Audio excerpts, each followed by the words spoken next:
ಈಗ ಒಂದು ಸುದ್ದಿ ಏನಪ್ಪ ಅಂದರೆ ಅಮೇರಿಕಾಯಿಂದ ಮಿಲ್ಕ್ ಪ್ರಾಡಕ್ಟ್ಸ್ನ ಬ್ಯಾನ್ ಮಾಡಬೇಕು ಅಂತ ಸುದ್ದಿ ಎಲ್ಲ ಕಡೆ ಹರಡ್ತಾ ಇದೆ. ಏನಕ್ಕಿದು ಬ್ಯಾನ್ ಮಾಡಬೇಕು ಅಂತಿದ್ರೆ ಅಲ್ಲಿ ಮಿಲ್ಕ್ ಬಂದು ನಾನ್ ವೆಜಿಟೇರಿಯನ್ ಮಿಲ್ಕ್ ಅಂತ ಒಂದು ಗಲಾಟೆ ಮಾಡ್ತಿದ್ದಾರೆ. ಇನ್ನು ಈ ಮಿಲ್ಕ್ ಒಂದೇ ಅಲ್ಲ, even milk products like cheese, butter, ಅದನ್ನು ನಮ್ಮ ಫುಡ್ ಸೇಫ್ಟಿಯವರು ಅದನ್ನು ನಾನ್ ವೆಜಿಟೇರಿಯನ್ ಮಾರ್ಕಿಂಗ್ ಕೊಡಬೇಕು ಅಂತ ಚಿಂತನೆಯಲ್ಲಿದ್ದಾರೆ. ಏನಕ್ಕೆ ಇದು ನಾನ್ ವೆಜಿಟೇರಿಯನ್ ಮಾರ್ಕಿಂಗ್ ಕೊಡಬೇಕು ಅಂದರೆ ಅಲ್ಲಿರೋ ಹಸುಗಳಾಗಲಿ ಎಮ್ಮೆಗಳಾಗಲಿ ಅಲ್ಲಿ ಏನು ಫೀಡ್ ಮಾಡ್ತಾ ಇದ್ದಾರೆ ಅಂದರೆ ಈ ಪ್ರೋಟೀನ್ಸ್ಗೋಸ್ಕರ ಈ ಮೀಟ್ ಪ್ರಾಡಕ್ಟ್ಸು, ಫಿಶ್ಶು, ಆಮೇಲೆ ಬೋನ್ ಪೌಡರ್ಸು ಆ ಥರ ಎಲ್ಲ ಫೀಡ್ ಮಾಡ್ತಾ ಇದ್ದಾರೆ.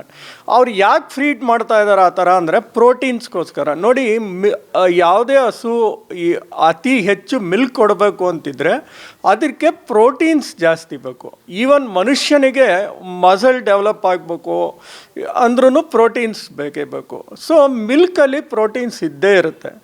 ಸೊ ನಾವು ಇಂಡಿಯಾದಲ್ಲಿ ಹೇಗೆ ನಾವು ಹಸುಗಳಿಗೆ ಕೊಡ್ತೀವಿ ಅಂದರೆ ನಾವು ಹುಲ್ಲುಗಳಾಗ್ತೀವಿ. ಹಸಿ ಹುಲ್ಲಾಗ್ಬೋದು, ಗ್ರೀನ್ ಹುಲ್ಲಾಗ್ಬೋದು, ಹಿಂಡಿ ಆಗ್ಬೋದು, ಬೂಸ ಆಗ್ಬೋದು, ಇಲ್ಲ ಕಾಳುಗಳ ಪುಡಿ ಆಗ್ಬೋದು, ಸೋಯಾಬೀನ್ ಪೌಡ್ರ್ ಆಗ್ಬೋದು, ಈ ಥರ ಕೊಡ್ತೀವಿ ಪ್ರೋಟೀನ್ಸ್ ಎಲ್ಲ ಜಾಸ್ತಿ ಮಾಡೋಕ್ಕೆ. ನಮಗೆ ಆಲ್ದೋ ಅವರು ನಾನ್ ವೆಜಿಟೇರಿಯನ್ ಫುಡ್ ಫೀಡ್ ಮಾಡಿ ಅಲ್ಲಿಂದ ಉತ್ಪತ್ತಿ ಆಗೋ ಮಿಲ್ಕ್ ಕೊಟ್ಟರು ಅದನ್ನು ನಾವು ನಾನ್ ವೆಜ್ ಮಿಲ್ಕ್ ಆಗಿ ಕನ್ಸಿಡರ್ ಮಾಡಬೇಕು ಅಂತ ಇಂಡಿಯನ್ಸ್ ಗಲಾಟೆ ಮಾಡ್ತಿದ್ದಾರೆ. ಏನಕ್ಕೆ ಅಂದರೆ ಅಫ್ಕೋರ್ಸ್ ನೀವು ಊಟದಿಂದ ಮತ್ತು ಮಿಲ್ಕ್ ಪ್ರೊಡಕ್ಷನ್ನಿಂದ ಯಾವುದೇ ವಿಧವಾದ ಕನೆಕ್ಷನ್ ಇರಲ್ಲ. ಅದು ಬಾಡಿಯಲ್ಲಿ ಮಿಲ್ಕ್ ಉತ್ಪತ್ತಿ ಆಗುತ್ತೆ, not because of the food alone. ಅದು ನಾನ್ ವೆಜ್ ಅಂತ ಅದನ್ನು ರೇಟ್ ಮಾಡೋಕ್ಕಾಗಲ್ಲ. ಬಟ್ ಕಲ್ಚರಲ್ಲಿ ಅಂದರೆ ಕಲ್ಚರಲಿ ಆ್ಯಂಡ್ ರಿಲಿಜಿಯಸ್ ತೊಗೊಂಡ್ರೆ ಅದು ನಮಗೆ ನಾನ್ ವೆಜ್ ಥರ ಅನಿಸುತ್ತೆ. ಸೊ ಅದು ನಾನ್ ವೆಜ್ ಫುಡ್ಡಾಗೆ ಕನ್ಸಿಡ್ರ್ ಮಾಡಬೇಕು ಅಂತ ನಮ್ಮಲ್ಲೊಂದು ಗಲಾಟೆ ನಡೀತಿದೆ. ಈಗ ಮಿಲ್ಕ್ ಅಂತ ತೊಗೊಂಡ್ರೆ ಅದರಲ್ಲಿರೋದು ಕೇಸೀನ್ ಅಂತ ಒಂದು ಪ್ರೋಟೀನ್ ಬರುತ್ತೆ, ಮತ್ತು 20% ವೆರಿ ಡೈಲ್ಯೂಟೆಡ್ ಪ್ರೋಟೀನ್ ಬರುತ್ತೆ. ಈ ಕೇಸಿನ್ ಅನ್ನೋದು ಏನಾಗುತ್ತೆ ಅಂದರೆ ಅದನ್ನು ಚೀಸ್ ಆಗಿ ಅದನ್ನೆಲ್ಲ ಉತ್ಪಾದನೆ ಆಗೋದು, ಆ ಕೇಸಿನ್ ಗಟ್ಟಿ ಆಗುತ್ತೆ. ಈ ತೆಳು ಪ್ರೋಟೀನ್ ಇರೋದನ್ನು ವೇ ಪ್ರೋಟೀನ್ ಅಂತ ಯೂಸ್ ಮಾಡ್ತಾರೆ. ಆ ವೇ ಪ್ರೋಟೀನ್ ಬಂದು ಈ ಎಕ್ಸಸೈಸ್ ಮಾಡೋರು, ಈ ಮಸಲ್ ಬಿಲ್ಡಪ್ ಮಾಡೋರು ಅದನ್ನೆಲ್ಲ ಯೂಸ್ ಮಾಡ್ತಾರೆ.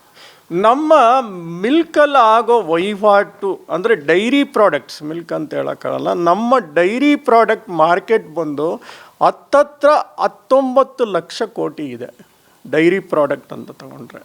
ಸೊ ನಮ್ಮ GDPಲಿ 1.5% 2% ತನಕ ಬರ್ಬೋದು ಮಿಲ್ಕ್ ಡೈರಿ ಪ್ರಾಡಕ್ಟ್ಸ್ ಅಂತ ತಗೊಂಡ್ರೆ ಮಾರ್ಕೆಟ್.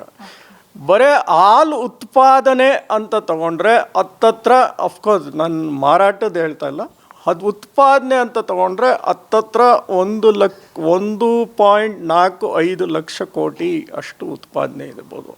ಅಂದರೆ ಇದರಲ್ಲಿ ತೊಡಗಿಸ್ಕೊಂಡಿರುವಂಥ ರೈತರು ಬಂದರು 8 ಕೋಟಿ ಪ್ಲಸ್ ಇದ್ರ ಮೇಲೆ ಏನು ಅವಲಂಬಿತವಾಗಿರುವ ಇಂಡೈರೆಕ್ಟ್ ಎಂಪ್ಲಾಯ್ಮೆಂಟು ಅದು 7-8 ಕೋಟಿ ಇದೆ. ಅಂದರೆ ಡೈರಿ ಇಟ್ಟಿರೋರು, ಹಾಲು ಸಂಸ್ಕರಣೆ ಮಾಡೋದು, ಕೋಆಪ್ರೇಟಿವ್ ಸೊಸೈಟೀಸು, ಡೈರೀಸ್ಗಳು, ಅಮೂಲು, KMF ಆ ಥರ ಇದೆ, ಅದೊಂದು 8 ಕೋಟಿ ಇರ್ಬೋದು. ಸೊ 220 ಮೆಟ್ರಿಕ್ ಟನ್ ಅಷ್ಟು ಹಾಲು ಉತ್ಪಾದನೆ ಆಗ್ತಾಯಿದೆ ಅಂತ ಇದೆ.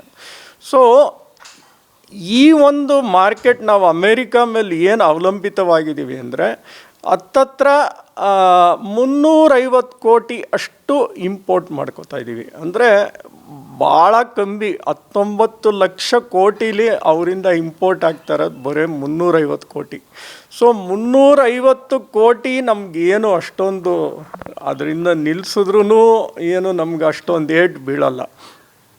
ಈಗಿನ ವಹಿವಾಟು ತೊಗೊಂಡ್ರೆ ಅಮೇರಿಕಾ ಇಂಡಿಯಾ ಮಧ್ಯ ಈಗಿನ ವಹಿವಾಟು ತೊಗೊಂಡ್ರೆ ಹತ್ತತ್ರ 12 ಲಕ್ಷ ಕೋಟಿ ಅಷ್ಟು ವಹಿವಾಟು ನಡೀತಾ ಇದೆ. ಸೊ 350 ಕೋಟಿ ಡೈರಿ ಪ್ರಾಡಕ್ಟ್ಸ್ ನಿಲ್ಲಿಸೋದ್ರಿಂದ ಯಾವುದೇ ವಿಧವಾದ ಟ್ರೇಡ್ಗೇನು ತೊಂದರೆ ಆಗಲ್ಲ ನಮ್ಮಲ್ಲಿ. ಪ್ಲಸ್ ಅಲ್ಲಿಗಿಂತ ಡಬಲ್ ಉತ್ಪಾದನೆ ನಮ್ಮಲ್ಲೇ ನಡೀತಾ ಇದೆ. ಸೊ ನಾವೇ ಇನ್ನೂ ಎಕ್ಸ್ಪೋರ್ಟ್ ಮಾಡ್ತಾಯಿದ್ದೀವಿ ಹೊತ್ತು ಇಂಪೋರ್ಟ್ ಮಾಡಿ ತಗೊಳ್ಳೋ ಅಂಥದ್ದು ಏನೂ ಅಂತ ಏನು ನಾವು ಅವಲಂಬಿತವಾಗಿಲ್ಲ ಅಮೇರಿಕ ಮೇಲೆ. ಆಮೇಲೆ ನಮ್ಮಲ್ಲಿ ಟ್ಯಾರಿಫ್ಸ್ ಜಾಸ್ತಿ. ಅಮೇರಿಕನ್ ಪ್ರಾಡಕ್ಟ್ಸ್, ಮಿಲ್ಕ್ ಪ್ರಾಡಕ್ಟ್ಸ್ ತೊಗೋಬೇಕಾದ್ರೆ ಈ ಚೀಸ್ ಅಂದರೆ 30% ಹಾಕ್ತಾರೆ, 40% ಫಾರ್ ಇದಕ್ಕೆ ಹಾಕ್ತಾಯಿದ್ದಾರೆ, ಏನು ಬಟರ್ಗೆ, ಆಮೇಲೆ 60% ಅಷ್ಟು ಮಿಲ್ಕ್ ಪೌಡ್ರಿಗೆ ಹಾಕ್ತಾಯಿದ್ದಾರೆ. ಸೊ ಆಗಿರೋದ್ರಿಂದ ಸೊ ಅಲ್ಲಿಂದಿನ ನಾವು ತಗೋತಾ ಇರೋದು ಭಾಳನೇ ಕಮ್ಮಿ ಇದೆ. ಸೊ ಇದರಿಂದ ಯಾವುದೇ ವಿಧವಾದ ನಷ್ಟಗಳಂತೂ ಆಗಲ್ಲ ನನಗೆ ತಿಳಿದಿರೋ ಮಟ್ಟಕ್ಕೆ.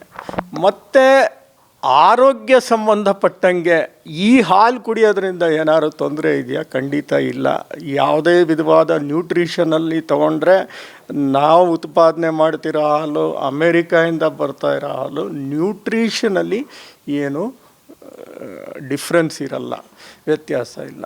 ಬಟ್ ಇದನ್ನು ಕಂಡುಹಿಡಿಬೋದಾ ವೆಜ್ಜೋ ನಾನ್ ವೆಜ್ಜೋ ಹಾಲು ಅಂತ ನೀವೇನಾದ್ರು ಲ್ಯಾಬಲ್ಲಿ ಟೆಸ್ಟ್ ಮಾಡೋಕ್ಕೆ ಹೋದರೆ ಹೌದು ಕಂಡುಹಿಡಿಬೋದು. ಯಾಕಂದರೆ ಕೆಲವು ಫ್ಯಾಟಿ ಆ್ಯಸಿಡ್ಸು, ಕೆಲವು ಫಿಶ್ ಪ್ರಾಡಕ್ಟ್ಸು ಆ ಥರದ್ದು ಕಂಡುಹಿಡಿಬೋದು ಲ್ಯಾಬಲ್ಲಿ ತುಂಬ ಟೆಸ್ಟ್ ಮಾಡೋಕ್ಕೆ ಹೋದರೆ.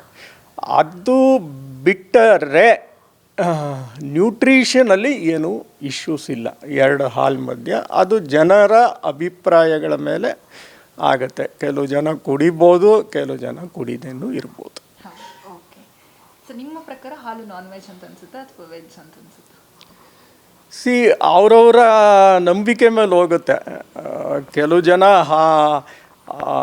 ಹಾಲನ್ನೇ ಕುಡಿದೇವ್ರವರು ಪ್ಯೂರ್ ವೆಜ್ಜನ್ಸ್ ಅಂತ ಆಗ್ಬಿಟ್ಟು ಅವ್ರ ಹಾಲನ್ನ ಸಹಿತ ಮುಟ್ಟಲ್ಲ. ಸೊ ಅವರ ಒಂದು ನಂಬಿಕೆ.